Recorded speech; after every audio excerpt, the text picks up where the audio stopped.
Magandang gabi po, Luzon, Visayas at Mindanao. Dismayado sa kanilang inabutan ng mga bumbero sa Maynila na rumisponde sa inakalang insidente ng sunog. Ang nakita kasi nila online na larawan ng nagliliyab na truck, abay, hindi naman nasusunog.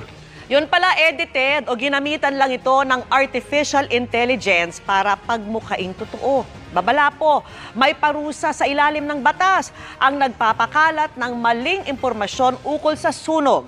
Nakatutok si Jomera Presto.